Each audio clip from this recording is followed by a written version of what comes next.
Assalamu alaikum, this is Aisha Janzib and you're watching me on my official YouTube channel. आज हम आपको बड़ी ही interesting breaking news देंगे और वो ब्रेकिंग न्यूज़ है हमारे नेबरिंग कंट्री से आई है. आप लोगों में से कौन नहीं जानता अर्नब गोस्वामी को. ये एक ऐसा शख्स है, एक ऐसा सहाफ़ी खुद साख्ता जो ख़ुद को कहता है और मानता है और एक्सपोज करता है कि वो सहाफ़ी है इंडिया का बहुत बड़ा और पब्लिक टीवी का अपने आप को माई बाप समझता है. जिस तरह बात करता है ऐसे लगता है जैसे कोई खुदा होता है, जैसे ज़मीनी खुदा, जैसे God of small things probably. इस शख्स ने इंडियन मीडिया को कम्प्लीटली अपने जिसे कहते हैं ना ब्लैकमेल कर रखा है, अपने शिकंजे में ले रखा है. इस शख्स की रेटिंग बहुत ज़्यादा आती है. इस वजह से हर इंसान से वो ऐसे बात करता है जैसे वो मतलब बाकी सब उसके मुलाजिम हैं और वो जो कह रहा है बस वही सच है. ही मेक्स यू फील पेटी. अर्नब गोस्वामी बेसिकली एक माइंड थॉट है. जैसे कि कल हमने अजीत दुबल के बारे में बात की थी अपने ब्लॉग में, इसी तरह अर्नब गोस्वामी का भी जो थॉट प्रोसेस है वो बिल्कुल हिंदुत्व को सपोर्ट करने वाला, माइनॉरिटीज़ और मेजॉरिटी के दरमियान प्रॉब्लम्स क्रिएट करने वाला और छोटी छोटी बातों में लोगों को उकसाने वाला, लोगों के साथ लड़ाई झगड़ा करवाने वाला और सिर्फ रेटिंग्स की खातिर किसी भी हद तक चले जाने वाला इंसान है. 1 साल पहले एक स्कैम पकड़ा गया जिसमें आपको पता है media is all about ratings and उसके क्योंकि रेटिंग्स आती हैं तो एड्स के पैसे ज़्यादा मिलते हैं. इसी दौड़ में हमारे यहाँ पाकिस्तान की भी एक एग्ज़ाम्पल है, बट मैं उसके बारे में अभी फ़िलहाल बात नहीं करूँगी. अभी फ़िलहाल हम बात कर रहे हैं इंडियन मीडिया की और वहाँ पर अर्नब गोस्वामी की. सो अर्नब एक ऐसी कंपनी के साथ अलायंस में था जो इसकी रेटिंग्स को फेक कर रही थी और 1 साल से नहीं 4 से 5 साल हो गए थे और 4-5 साल पहले से वो रेटिंग्स को मैनिपुलेट कर रहा था और ख़ुद को नंबर 1 चैनल प्रूव कर रहा था.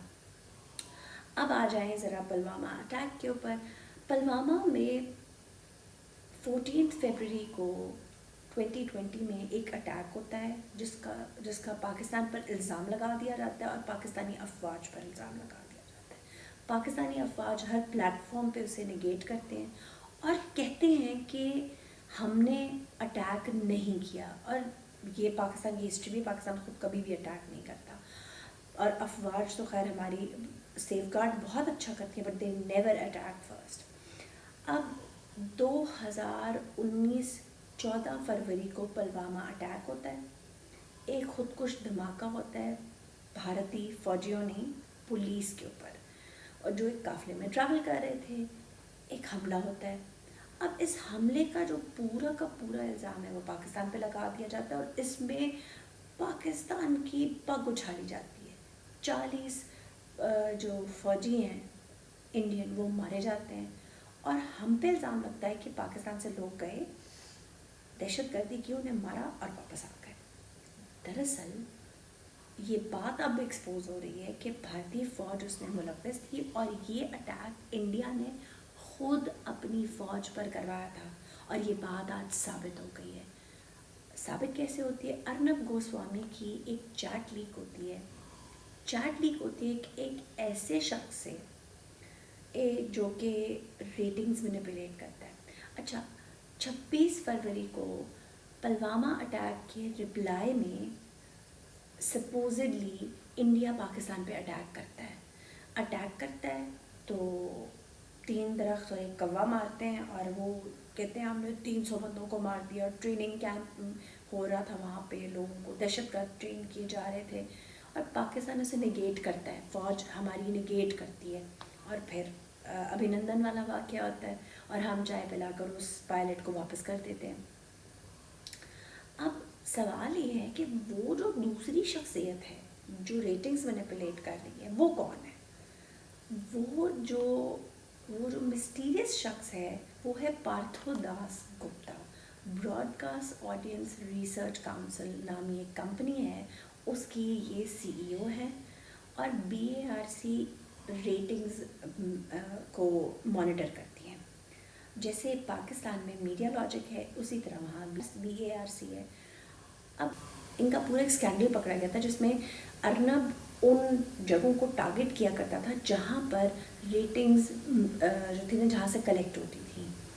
ٹھیک ہے, اب ریٹنگز کیسے کلیکٹ ہوتی ہیں؟ خاص ٹرانسمیٹر ہوتا ہے جس کو ڈفرینٹ ملک کے حصوں میں جگہوں پہ لگایا جاتا ہے اور وہاں سے ریٹنگز اٹھائی جاتی ہیں.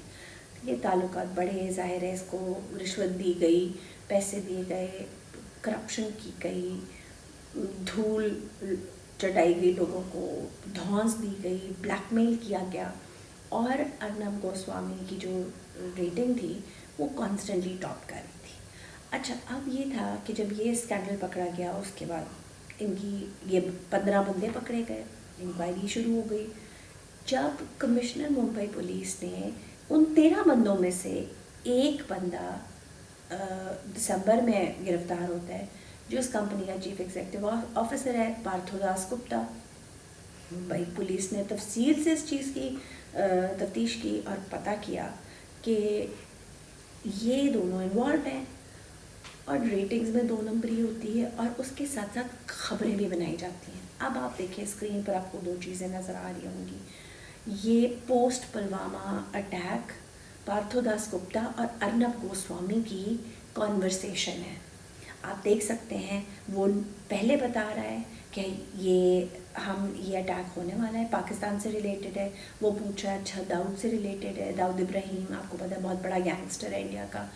اس کے بعد وہ پوری کانورسیشن آپ کے سامنے ہے. اب آپ بہتر اندازہ لگا سکتے ہیں کہ دونوں مودی سرکار کے لیے کام کر رہے تھے, اور مودی سرکار اپنے لوگوں کی, کیونکہ اسے الیکشن جیتنا تھا, اس کے لیے اس نے وہ اٹیک کروایا, اور اٹیک کروا کے لوگوں کی سمپتھی لی, کشمیر کو مینیپولیٹ کیا, اور اس کے ساتھ ساتھ کیا اس نے جال بنا, یہ میڈیا نے اسے سپورٹ کیا. اور جسٹ امیجن کس قسم کا دھوکہ دیا گیا بھارت کو. ابھی کچھ عرصہ پہلے میرا خیال ہے 1 سال ہو گیا ہے, دسمبر 2020 میں EU ڈس انفارمیشن لیب نے ایک پورا اسکینڈل پکڑا جس کی ڈیٹیل آپ کو اسکرین پہ نظر آ رہی ہوگی. ایک ایسا نیٹ ورک تھا یہ 750 آرگنائزیشنس کا, جو کہ پاکستان خلاف پوسٹ کر رہی تھیں, اور صرف پوسٹ نہیں کر رہی تھیں, وہ ایک پروپیگنڈا یونٹ تھا جو کہ کانسٹنٹلی پاکستان کے خلاف پروپیگنڈا کر رہا تھا انڈیا کے فیور میں.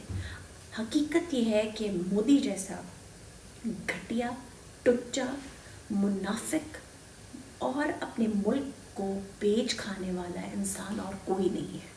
حقیقت یہ کہ مودی نے صرف اور صرف انتشار پھیلایا ہے انڈیا میں, اور حقیقت یہ کہ ارنب جیسے کئی چٹے بٹے اس کے پاس ہیں جس کے تھرو وہ اپنا نیکسس ہولڈ کرتا ہے, اور اپنا جو یہ نفرت کی آگ ہے مسلمانوں کو ہندوؤں کے خلاف ہندوؤں کو, مسلمانوں کے خلاف مسلمانوں کو, سکھوں کے خلاف سکھوں کو, ہندوؤں کے خلاف کانسٹنٹلی لڑواتا رہتا ہے. حقیقت یہ ہے کہ ارنب گوسوامی یہ جو صحافی تھا, یہ he was an arm to Modi سرکار. نفرت پھیلانے کے لیے, اپنی فوج کو مروانے کے لیے, پاکستان پر الزام لگانے کے لیے. آج دنیا دیکھ رہی ہے, وقت ثابت کر رہا ہے کہ پاکستان ایک پیس لونگ کنٹری ہے. ڈس انفارمیشن لیب نے جو ریویلیشنز کیے وہ بھی انڈیا کے خلاف تھے, کیونکہ اس میں ایسے آرگنائزیشنز تھے جو ایک ڈیڈ پروفیسر کے نام پر ایسے آرٹیکلز چھاپ رہے تھے جو کہ انڈین پروپیگنڈا کو فالو کرتا تھا, جو انڈین پروپیگنڈا پروپیگیٹ کرتا تھا, پاکستان خلاف تھا, اینٹی پاکستان اینٹی مسلم سینٹیمنٹ پروموٹ کرتا تھا انٹرنیٹ پہ. کیونکہ آپ جب ایک انٹرنیٹ پہ آرٹیکل پڑھتے ہیں, آپ یہ تو نہیں دیکھتے کہ اس کا اوریجن کیا ہے, کس نے لکھا ہے, آپ اس کی ڈیٹیل میں نہیں, ببلیوگرافی میں نہیں جاتے, آپ اس کی اوتھینٹسٹی نہیں دیکھتے, آپ کہتے ہیں اچھا انٹرنیٹ پہ اویلیبل ہے تو سچ ہے. اور یہ تو ہم لوگ ہیں جو پھر بھی ببلیوگرافی کو جانتے ہیں, سائٹیشن سمجھتے ہیں. وہ لوگ جو بالکل نابلد ہیں, جو صرف انفارمیشن پہ کریو کر رہے ہیں, انہیں کیا پتہ کہ سچ کیا ہے غلط کیا. اور پھر پوری دنیا میں وڈ پیپل بلیو کہ ایسی ایک پوری آرگنائزیشن ہے جو اس طرح سے جھوٹ بول رہی ہے. Just imagine. ارنب گوسوامی اپنی ٹیم کے ساتھ پلوامہ اٹیک والی جگہ پر 20 منٹ پہلے موجود تھا, پورے میڈیا سے 20 मिनट पहले, and he was the one who reported it at the first. That means उसे पता था कि 40 मासूम लोग मरने वाले हैं. जस्ट इमेजिन किस लेवल का गंद है ये. इस मामले पर पाकिस्तान आर्मी और हमारे प्राइम मिनिस्टर ने दुनिया में हमें फ़ख्र से सर उठाना सिखा दिया. जो स्टांस हमने लिया था, जितना फर्म ने लिया था, आज भी हम वहीं खड़े हैं. पाकिस्तान पीस लविंग कंट्री है और पाकिस्तान किसी के लिए बुरा नहीं चाहता. आप इस बारे में क्या सोचते हैं, हमें ज़रूर बताइएगा. Thank you very much. खुदा हाफ़िज़.